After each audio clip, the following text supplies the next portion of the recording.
बिस्मिल्लाहिर्रहमानिर्रहीम। बोलते कालम के साथ मैं आमिर रज़ा खान। और क्यों ना आपको शुमाली कोरिया के हवाले से भी खबर दी जाए।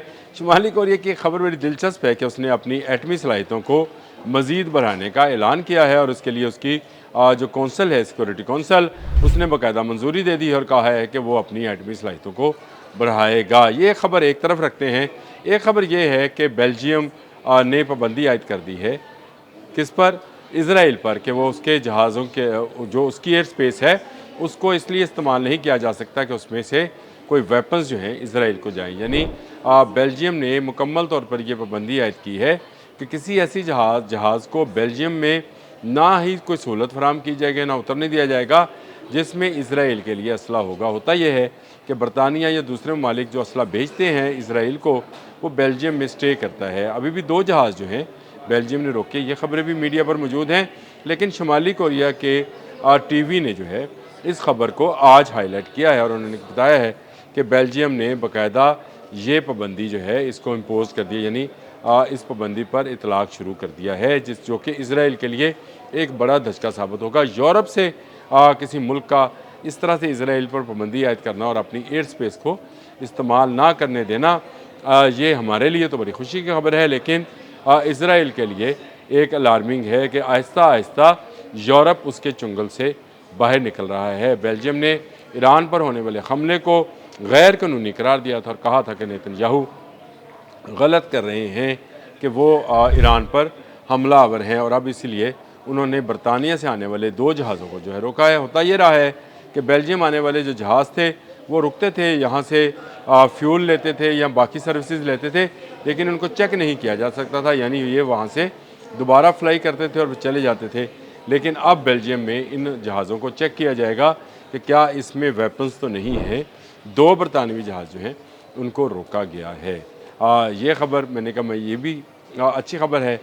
यूरोप जो है आहिस्ता आहिस्ता इसराइल के चुंगल से बाहर निकला और इसराइल जो है वो इस हवाले से है जो है तनहा होता चला जा रहा है। खैर, यूरोप से बदला लेने के लिए उन्होंने ज़ेलेंस्की को रखा हुआ है ताकि रशिया और यूरोप की जंग कराई जा सके और यूरोप को तबाह कराया जाए। लेकिन शुमाली कोरिया जो है उसने एक मरतबा फिर एटमी यानी न्यूक्लियर के हवाले से बड़ी खबर जो है वो दी है और वहाँ की सिक्योरिटी कौंसिल ने इसकी मंजूरी दे दी है कि वो एटमी अदम फैलाव की दुनिया की जो पॉलिसी है उसके अगेंस्ट एटमी फैलाव पर काम करेंगे, यानी इसको ज़्यादा बढ़ाएंगे। लेकिन मेरे लिए एक दिलचस्प बात और भी थी और वो ये थी कि जो BBC उर्दू ने जो स्टोरी पब्लिश की है उसमें जो इन्होंने इमेज लगाया है शुमाली कोरिया के सरबराह का, किम जोंग का, उन्होंने उसके पीछे ईरानी परचम लहराता हुआ दिखाया है।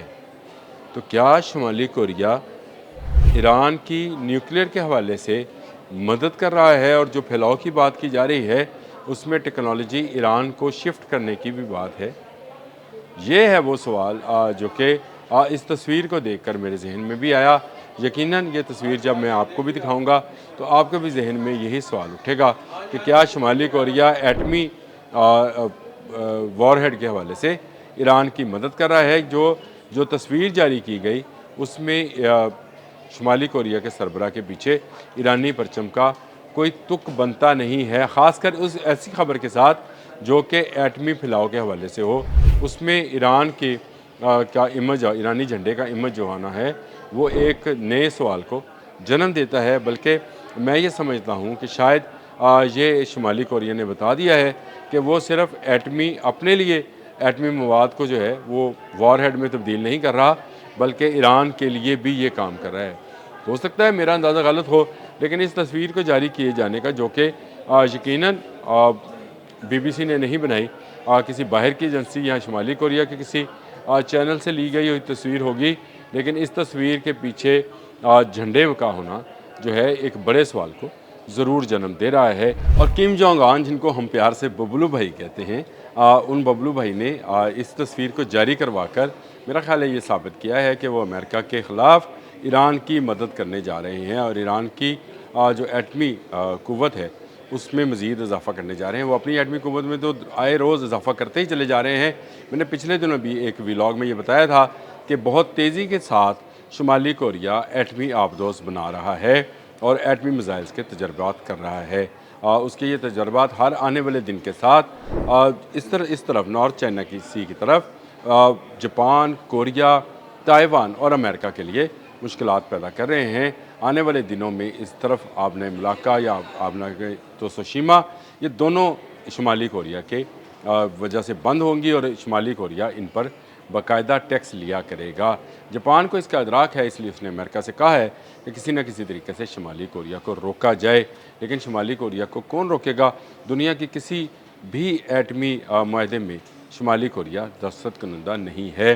और उसके ने साफ अल्फाज में कहा कि अगर अमेरिका, रशिया, चाइना या जर्मनी और फ्रांस एटमी क़ुव्वत हैं तो शुमाली कोरिया क्यों एटमी क़ुव्वत नहीं बन सकता है। ये वो मौक़िफ़ है जो मेरा ख़्याल है दुनिया के तमाम ममालिक को लेना चाहिए। अगर ये ममालिक एटमी क़ुव्वत बन सकते हैं, एटमी वॉर हेड रख सकते हैं, तो बाकियों को कैसे मना कर सकते हैं? अगर एक चीज़ इनके लिए जायज़ है तो दूसरों के लिए नाजायज़ कैसे हो सकती है?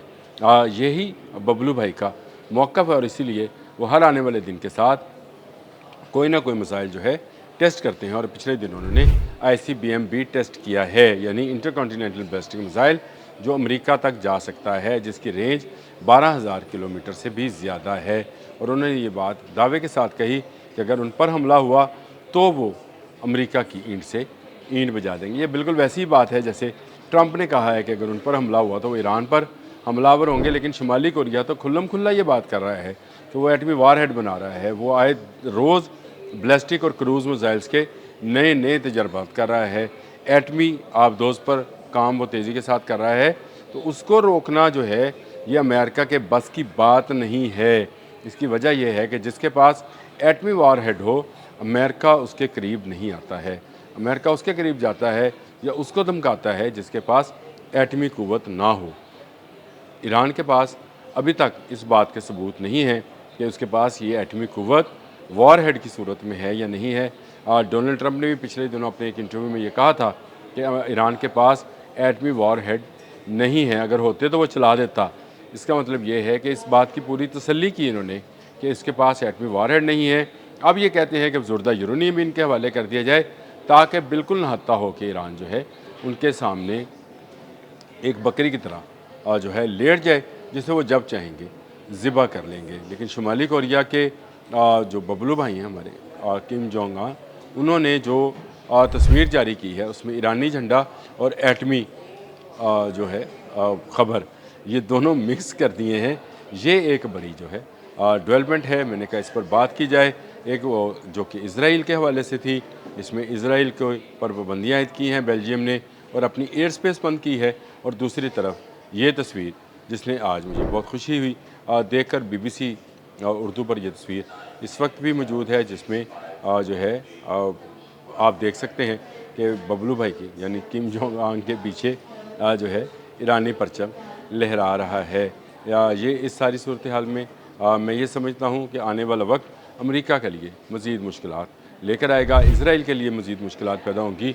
बेल्जियम बारिश का पहला कतरा है जो इसराइलियों पर गिरा है। इसके बाद मुखालफत की बारिश जो है होगी। यूरोप को अगर ये बात समझ आ जाए कि उनका सबसे बड़ा दुश्मन जो है वो इसराइल है, जो उनके कारोबार को तबाह कराना चाहता है, उनके बिज़नेस को उनकी खुशहाली को तबाह करना चाहता है, और उसके पीछे उसका मकसद ये है कि वो सारे का सारा बिज़नेस जो इस वक्त यूरोपियंस के पास है वो इसराइल या अमेरिका में शिफ्ट कर दिया जाए। इसीलिए उसने ज़ेलेंस्की जैसे यहूदी को रशिया के साथ जंग करने पर मादा किया, और यूरोप जो है वो बहकावे में आकर ज़ेलेंस्की की मदद कर रहा है। लेकिन ये मदद जो है यूरोप को ही उल्टी पड़ेगी। रशिया ने जिस दिन यूरोप की तरफ रुख किया, किसी यूरोपीय मुल्क में इतनी ताकत नहीं है कि वो रशिया को संभाल सके। एक तरफ रशिया, एक तरफ शुमाली कोरिया और फिर ईरान, अगर ये मिल जाएं तो ये ट्रैका मैं समझता हूँ कि दुनिया का मजबूत तरीन जो है फ़ौजी इत्तेहाद बन सकता है, जो अमेरिका जैसे मुल्क को भी जो है नहीं बख्शेगा। अगर इसमें चीन शामिल हो जाए तो सोने पर सुहागा हो जाएगा। अब तक के लिए इतना ही। अल्लाह हाफिज़।